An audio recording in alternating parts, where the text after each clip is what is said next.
네, 오늘 이 아침에 우리 동성애에 대한 그리스도인의 바른 태도라는 제목으로 말씀을 같이 나누겠습니다. 우리 다 함께 로마서 1장 27절, 32절 말씀 다 같이 합독하겠습니다.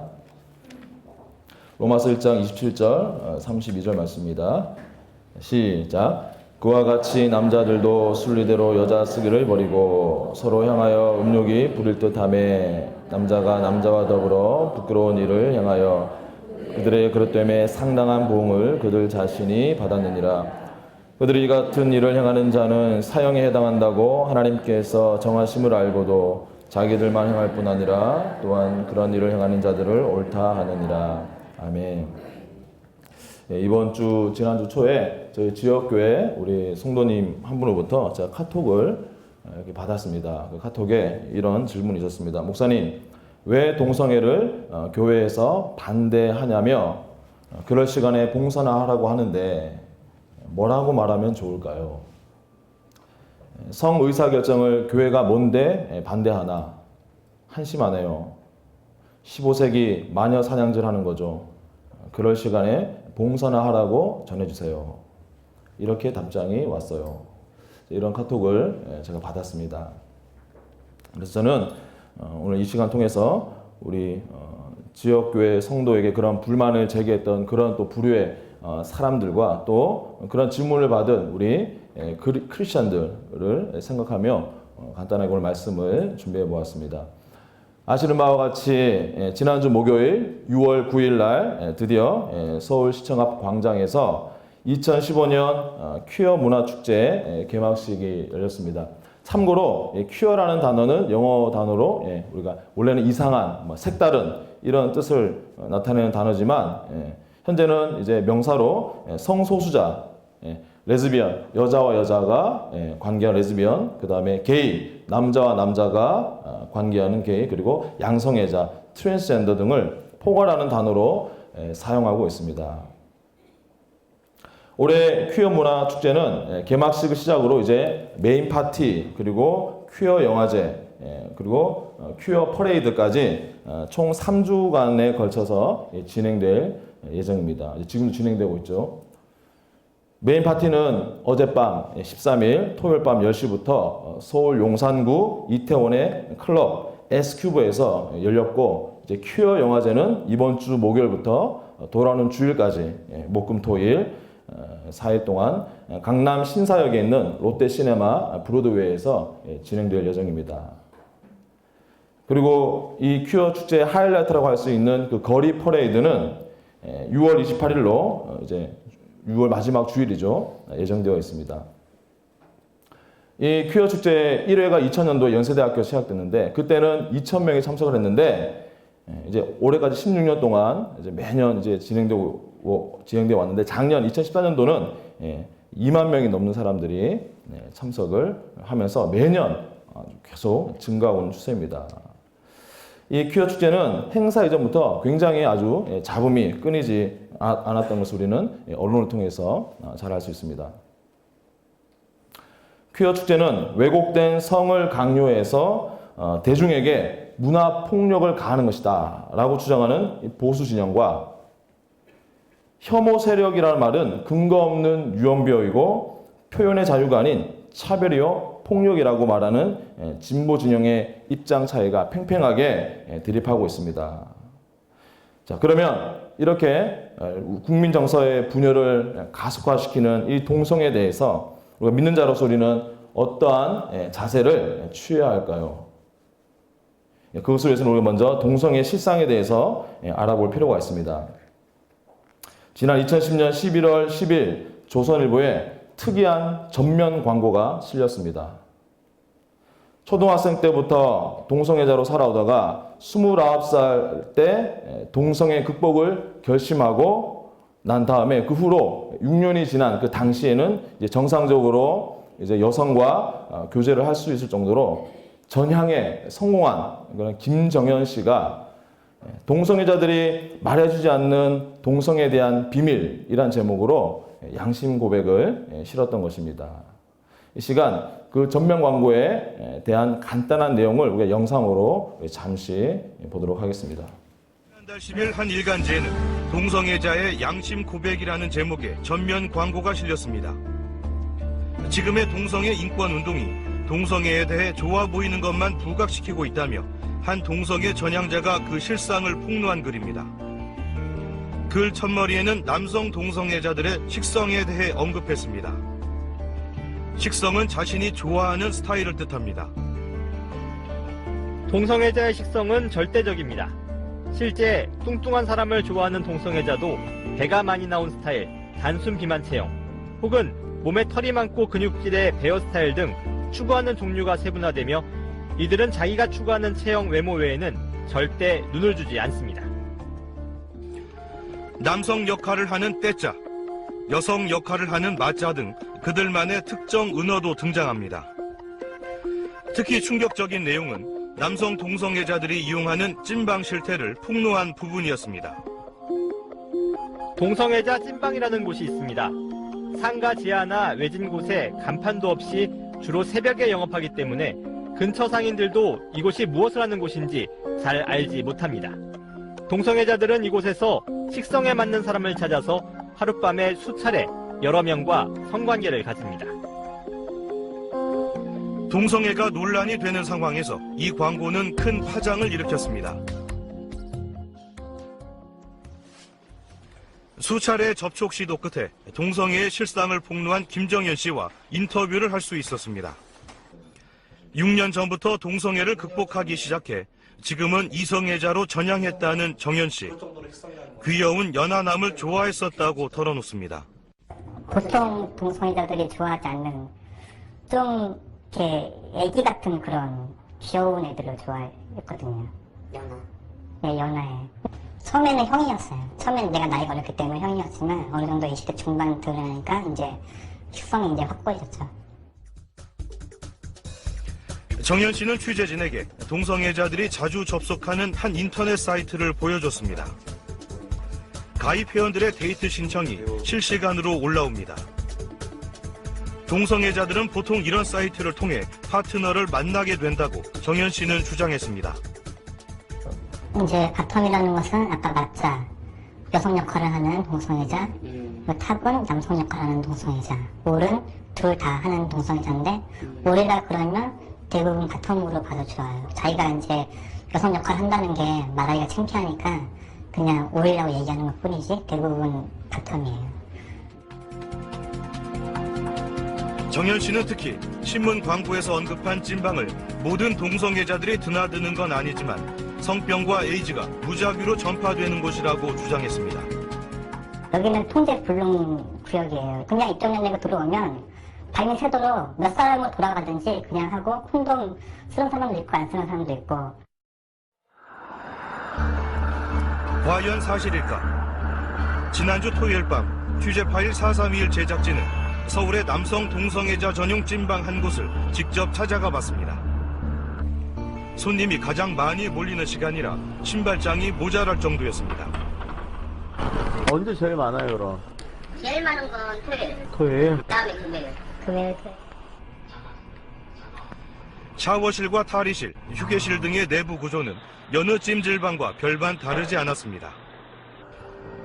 그러나 어두컴컴한 수면실과 칸막이가 쳐진 여러 개의 작은 방 안에서는 동성애자들의 성행위가 실제로 이루어지고 있었습니다.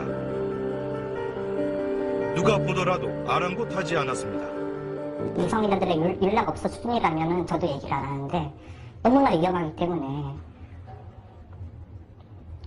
그런 인권운동도 이제는 이런 것에 대해서 좀 돌아보고 좀 반성하고 알릴 것은 알리고 고칠 것은 고치고 그런 쪽으로 인권이 나가야 된다고 생각을 합니다. 예, 앞서 봤던 찐빵이라는 곳이 서울 경기권에 집중되어 있는데 각각의 찐빵에는 보통 하루에 몇백 명씩 찾아온다고 합니다. 이 찐빵의 또 하나의 심각한 문제는 그들이 찐빵에서 성행위를 하면서 나왔던 정액과 피와 림프액과 대변 등이 묻은 수건과 침대보, 이불, 그리고 베개보 등이 동네 일반 전문 세탁소에서 일반 세탁물과 함께 세탁이 된다는 것입니다. 그러면 일반 세탁물이 어떻게 오염될지는 더 이상 제가 말씀드리지 않겠습니다. 의학적으로 동성애가 가장 위험할 수밖에 없는 명백한 이유는 에이즈 감염일 것입니다. 김정현 씨의 그 양심 선언, 그 전면 광고의 기록에 의하면 실제 찜질방을 자주 이용하는 동성애자는 거의 100% 에이즈 환자라고 봐도 무방하다고 합니다. 이 사람들은 서로 누가 에이즈에 걸렸는지 다 알기 때문에 새로 동성애자 세계에 들어온 초보들을 그들은 많이 노린다고 합니다. 실제로 미국의 13세에서 24세 남성 에이즈 감염자의 94%에서 95%가 동성애로 감염이 되었습니다. 한국은 2003년도에 에이즈 감염자가 2,500명이었는데 2014년도에는 작년에는 1만 명이 넘었습니다. 우리가 주목해야 될 것은 퀴어 축제가 시작됐던 2000년도부터 청소년 에이즈 감염자가 급증하기 시작했습니다.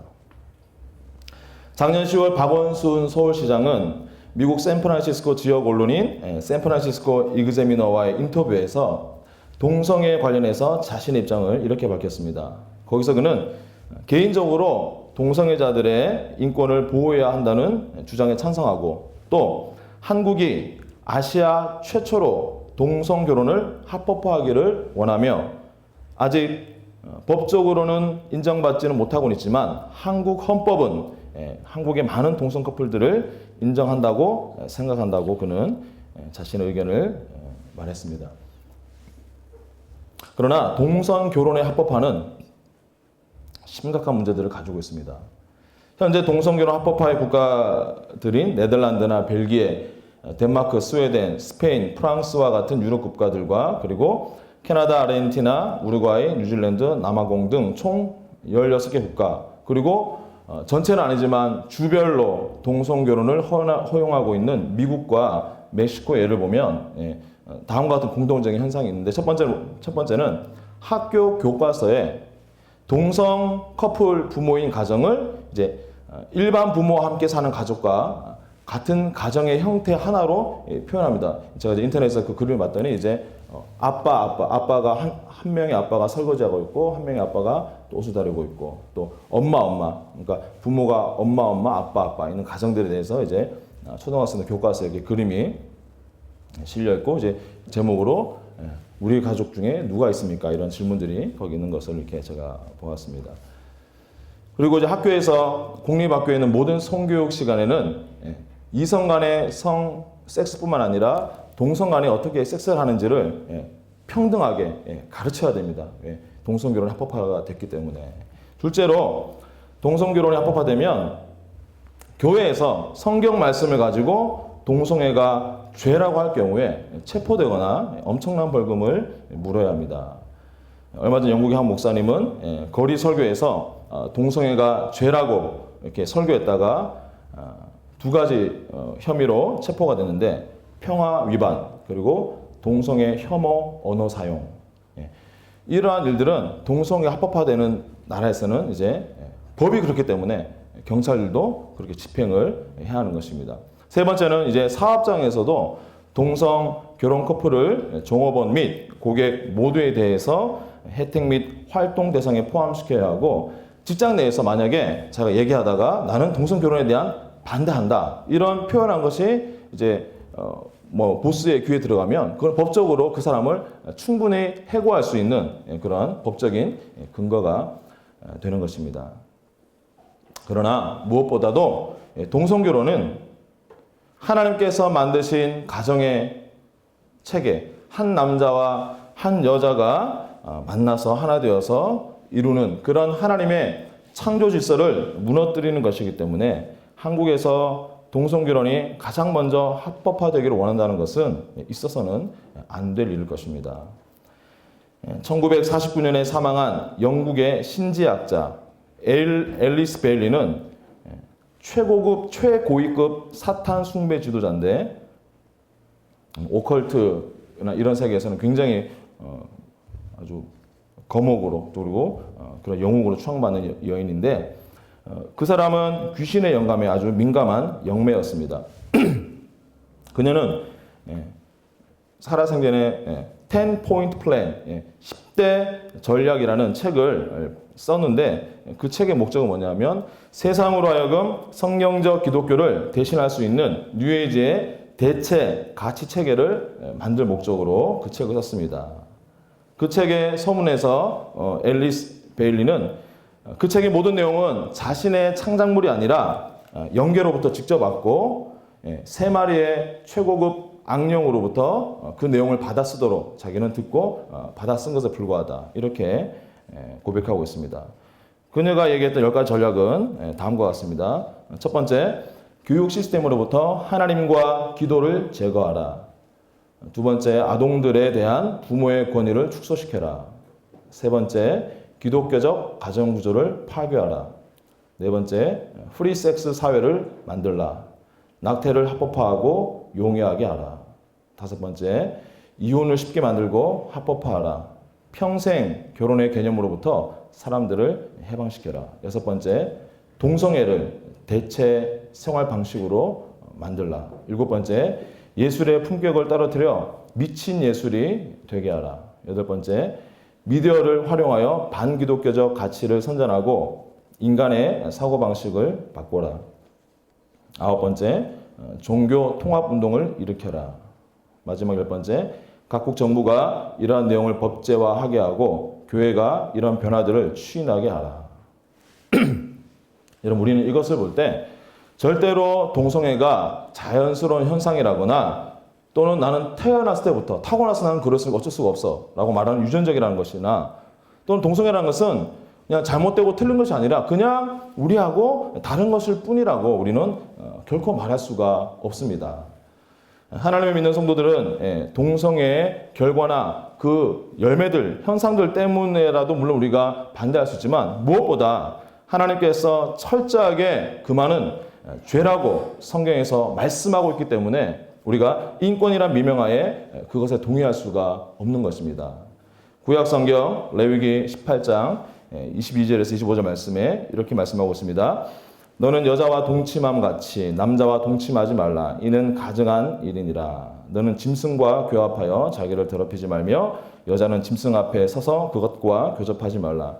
이는 문란한 일이니라. 너희는 이 모든 일로 스스로 더럽히지 말라. 내가 너희 앞에서 쫓아내는 족속들이 이 모든 일로 말미암아 더러워졌고 그 땅도 더러워졌으므로 내가 그 악으로 말미암아 벌하고 그 땅도 스스로 그 주민을 토하여 내느니라. 여러분, 한국이 그냥 계속 이대로 가면 이 땅이 우리를 토하여 낸다라고 말씀하고 있습니다. 이 성경 22절에 23절에 보면 첫 번째가 동성애가 나오고 그 다음 구절에 짐승과 하는 수관이 나오는데 동성애가 합법된 국가들의 공통적인 특징이 뭐냐면 동성결혼 합법화되고 난 다음에 그 다음에 수관이 보편화됩니다. 여러분 인터넷에서 혹시 보셨는지 모르겠는데 지난달에 덴마크에서 수관을 하는 그러니까 집창촌인데 여자가 있는 집창촌이 아니라 동물들이 있는 집창촌. 동물들을 묶어놓고 그 동물과 성관계를 하게 하는. 그래서 이제 그 광고가 나가자 동물 애호가들이 아주 막 일어나가지고 이제 그런 갈등들이 있었는데 그런 죄는 그렇게 점점 더 그렇게 악해져 간다라고 성경은 말씀하고 있습니다. 오늘 읽은 신약 성경 로마서 1장 27절 23절에서 그와 같이 남자들로 순리대로 여자 쓰기를 버리고 서로 향하여 음욕이 부릴 듯하며 남자가 남자와 더불어 부끄러운 일을 행하여 그들의 그릇됨에 상당한 보응을 그들 자신이 받았느니라. 그들이 이 같은 일을 행하는 자는 사형에 해당한다고 하나님께서 정하심을 알고도 자기들만 행할 뿐 아니라 또한 그런 일을 행하는 자들을 옳다 하느니라. 이 말씀을 보니까 동성애에 이미 중독되어 있고 빠져 있는 것 자체가 이미 그런 잘못에 대한 응분의 벌을 받고 있는 것이라고 말씀하고 있습니다. 32절의 말씀처럼 이제는 동성애를 행할 뿐만 아니라 정부와 또 일부 국회의원들 또 젊은이들은 그것을 옳다하고 옹호하고 있습니다. 그렇다면 저와 여러분은 어떻게 해야 할까요? 첫 번째, 우리부터 회개해야 합니다. 동성애를 교회 안에서 지금도 버젓이 일어나고 있는 간음이나 탐욕이나 또는 포르노 중독이나 이런 죄와 분리해서 더 심하고 특별한 것을 우리가 대해서는 안 됩니다. 하나님 앞에서는 그 모든 것이 다 가증한 죄악들입니다. 우리는 하나님 앞에 완벽할 수는 없죠. 우리가 완벽하게 하나님의 그 거룩을 달성할 수는 없다 할지라도 저와 여러분은 날마다 예수님의 은혜 안에서 거룩함을 계속 추구해 나가야 합니다.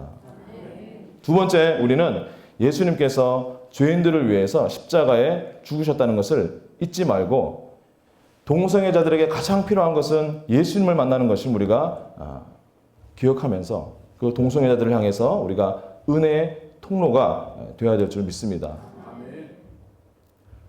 너무 이렇게 강성으로 우리가 목요일날 보니까 이제 반대쪽에서는 반대 집회가 있었는데 그 집회 하는 건 좋지만 그 집회 문구를 보면 제가 읽어봐도 진짜 저런 문구를 만약에 동성애자들이 읽는다면 평생에 하나님 앞에 그들의 마음을 열 수 있을까?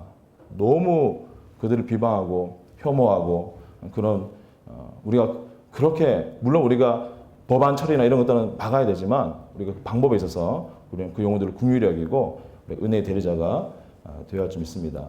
세 번째는 우리 가정을 든든히 세워야 합니다.